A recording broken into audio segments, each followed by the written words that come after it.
Assalamualaikum warahmatullahi wabarakatuh. Alhamdulillah, assalatu wassalamu ala rasulillah, la nabiyya ba'dah. Allahumma salli ala Sayyidina Muhammad wa ala ali Sayyidina Muhammad. Yang saya muliakan seluruh mahasiswa bimbingan konseling Islam IAIN Surakarta yang kebetulan pada kali ini mengambil mata kuliah Psikologi Perkembangan Dewasa dan Lansia. Pada kesempatan hari ini saya akan berbicara tentang mengenal problem dewasa. Namun sebelumnya biar forum ini ada manfaat dan barokahnya, mari kita awali dengan bacaan Ummul Kitab ala hadhihi niyyah wa kulli niyyah as-sholihah Al-Fatihah. A'udzu billahi minasyaitonir rajim. Bismillahirrahmanirrahim. Alhamdulillahirabbil alamin, arrahmanir rahim. Maliki yaumiddin, iyyaka na'budu wa iyyaka nasta'in. Ihdinas siratal mustaqim, siratal ladzina an'amta 'alaihim, ghairil maghdubi 'alaihim waladdallin. Amin. Untuk problem dewasa, di sini saya buat peta itu ya, yaitu antara sekolah dan kerja. Sekolah di sini yang saya maksud adalah pasca senior high school ya, madrasah aliyah atau SMA. Di situ kira-kira ya usianya berapa, 18-an ya. Itu sebenarnya kalau sekolah atau kuliah ya, entah itu D1, D2, D3 atau S1, diakui atau tidak membutuhkan dana yang barangkali oleh orang tua ya, itu ada tambahan, misalnya ngekos, misalnya rumahnya Klaten misalnya, antara kuliah di IAIN yang Institut Agama Islam Negeri atau di UIN Sunan Kalijaga atau UGM misalnya. Nah itu tentu ada biaya tambahan, berbeda dengan waktu di sekolah madrasah aliyah, utamanya bagi mereka yang memang sekolahnya itu dekat dengan rumah. Tapi bagi orang tua yang anaknya memang dari sanawiyah, aliyah sudah jauh ya, kuliah di manapun itu sudah dianggap sebagai hal yang biasa, mungkin karena orang tuanya dari sanawiyah atau aliyah tadi memiliki anggaran, memiliki dana untuk pendidikan anaknya. Nah, ketika kuliah, ya pilihannya kuliah atau sekolah itu kalau di sini saya tulis, itu bagi orang-orang tertentu. Bagi orang yang lain atau anak lain, dewasa, itu dia lebih memilih mungkin kerja karena merasa bahwa dia sudah mampu dengan ilmu yang didapat dari SD, SMP, SMA, atau MI, sanawiyah aliyah. Dia merasa ya sudah cukup lah, misalnya kayak lulusan SMK itu kan mungkin bisa ngelas, mungkin bisa elektrik ya, instalasi listrik, mungkin dia sekarang di SMK ada jaringan internet, ada juga yang mengambil las, misalnya otomotif, ya, tata boga, dan lain sebagainya tentunya. Itu dirasa cukup. Persoalan menambah ilmu itu bisa sambil jalan. Karena ibaratnya itu seperti tanah ya. Tanah yang belum terinjak kaki, kalau terus terinjak kaki itu lama-lama menjadi jalan. Dari jalan setapak menjadi semeter, 2 meter, atau mungkin hari ini 6 meter ya. Bisa untuk simpangan mobil itu kan karena jalan setapak. Itu juga bisa jadi pilihan.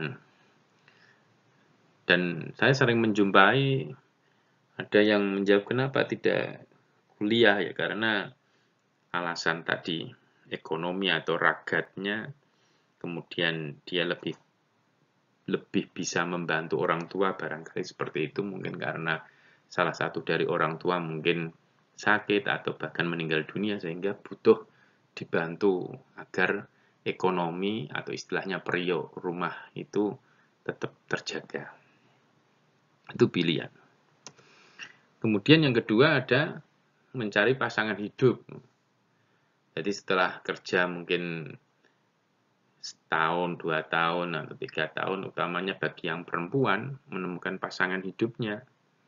Jadi tidak perlu sekolah sampai S1 misalnya. Sehingga dia kerja, praktis ya, terus bisa menikah. Atau yang ketiga adalah problem konflik dengan orang dekat. Bisa jadi dengan orang tua, saudara, tetangga, kawan, kolega. Kenapa? Karena dia sudah mulai punya harga diri misalnya. Nah, ini muncul ketika dia punya pekerjaan, punya tadi pendidikan minimal dari SMA misalnya. Itu menjadi problem bagi dewasa. Sekolah ini kalau saya merujuk seperti yang dikatakan oleh Kiai Haji Abdurrahman Wahid atau Gus Dur itu dibagi menjadi dua. Ya, ini ada sekolah yang pemikir, yang kedua sekolah yang memang praktis. Ya sebenarnya praktis itu juga mikir, cuman enggak senjelimet menjadi pemikir. Misalnya seperti kalian ini yang kebetulan memilih sekolah ya, artinya kuliah di IAIN Surakarta. Itu kalau di BKI ini memang kalian mau serius menjadi pemikir, ya akan menjadi pemikir. Misalnya begini, BKI kita ini kan menjadi konselor ya, menjadi pembimbing. Lah itu teman-teman ketika menjadi pemikir, teman-teman akan mengolah misalnya kayak hipnoterapi kalau dicombine, digabungkan dengan ru'yah, itu jadinya apa? Teman-teman mungkin pertama menggunakan hipnoterapi dulu. Nah, ketika memilih hipnoterapi, teman-teman mulai menyusun kata-kata yang bisa mengantarkan klien itu pada posisi alfa, tenang misalnya. Misalnya teman-teman mengatakan, kalian semua yang sudah meniatkan diri untuk dihipno, kalian tarik nafas dalam, kemudian tahan sebentar, lalu lepaskan. Begitu diulang terus, tarik nafas, tahan sebentar, lepaskan. Bayangkan teman-teman semua berada dalam satu tempat, entah itu pegunungan, pantai, atau dataran yang luas, yang nyaman, sejuk, anginnya sepoi, misalnya seperti itu dilatih ngomongnya. Nah, terus kemudian teman-teman kalau menggunakan kata-kata itu berapa jam seseorang bisa rileks, misalnya. Kemudian dibandingkan dengan ru'yah. Ru'yah yang dibacakan ayat, ya ayat-ayat tertentu, misalnya untuk melapangkan dada, Bismillahirrahmanirrahim. Alam nashrah laka sadrak wa wada'na anka wizraka alladhi anqadha dhahrak. Terus itu dua model, yang satu susunan kata-kata, yang satu ayat-ayat Al-Qur'an. itu dalam menangani kasus efektif mana misalnya. Terus kemudian dua-duanya dipakai ya, misalnya coba tarik nafas, tahan, lepaskan, misalnya seperti itu. Bayangkan berada dalam suasana yang nyaman di pantai atau di gunung, di Sahara. Itu terus kemudian teman-teman membacakan Bismillahirrahmanirrahim. Allahu la ilaha illa huwal hayyul qayyum. Terus sambil mengatakan bayangkan penyakit yang ada dalam tubuh Anda, terus seperti menggumpal hitam, keluarkan, nah misalnya seperti itu dibandingkan.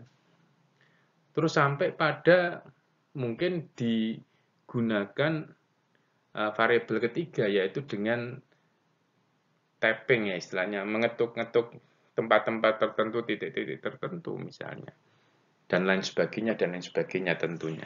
Nah itu namanya pemikir. Sampai pada mengapa ini kok bisa ini, terus kemudian efeknya apa. Tapi kalau praktisi tidak, ya cukup Bismillahirrahmanirrahim, Alhamdulillahirabbil alamin, ya sudah. Tidak mencoba untuk mencari bagaimana, mengapa ini kok bisa seperti ini, mengapa kalau dibacakan ayat ini seperti ini, mengapa kalau dibacakan apa namanya mantra misalnya. Nah, itu dilakukan oleh para pemikir, ya, termasuk ini ya, bisa jadi tidak hanya hipnoruqyah saja, sampai pada mungkin bekam, mungkin apa namanya sentuhan jari, message, pijatan, totok dan lain sebagainya diolah, dipikir. Tapi kalau praktisi enggak, sama sederhananya seperti ada seorang tukang lah. Seorang tukang yang memang dia pinter ya, dalam tanda petik dia menjadi seorang arsitek, ketika ditanya Anda sedang menyusun apa, ya jawabannya dia sedang membuat rumah istana misalnya seperti itu. Tapi kalau sekedar tukang laden atau pembantu tukang yang masternya itu, sedang apa kamu, ya sedang menata bata, udah gitu aja. Jadi dia tidak punya proyeksi ke depan. Makanya saya minta teman-teman yang kebetulan mengambil mata kuliah perkembangan dewasa dan lansia ini, ya teman-teman juga punya bayangan. Kalau saya kuliah di INBK ini, setidaknya saya punya mimpi jadi apa. Ya bahwa teman-teman punya sampingan jualan online itu kan, itu hanya seni, hanya semacam latihan-latihan kecil, tapi teman-teman tentu punya mimpi besarnya apa. Itu nanti bisa dibahas dalam diskusi selanjutnya, kan ada toh tugas tentang sekolah. Saya di sini hanya semacam memantik saja. Seperti yang dikatakan oleh Mas Menteri Nadiem Makarim sendiri, kan hari ini dalam tanda petik seolah-olah banyak menjadi praktisi. Jadi keluar itu outputnya apa, bisa apa misalnya. Misalnya lulusan dari BK itu bisa apa. Ya tentu ada yang jadi dosen karena melanjutkan S2, S3, tentu ada yang menjadi penulis karena melanjutkan S2, S3, tentu juga ada yang menjadi praktisi-praktisi pengobatan misalnya. Apalagi kalau ada yang punya mimpi memiliki rumah terapi di rumah apa, entah narkoba, ya, entah trauma healing misalnya seperti itu. Nanti tolong diperdalam dalam diskusi kalian. Bekerja.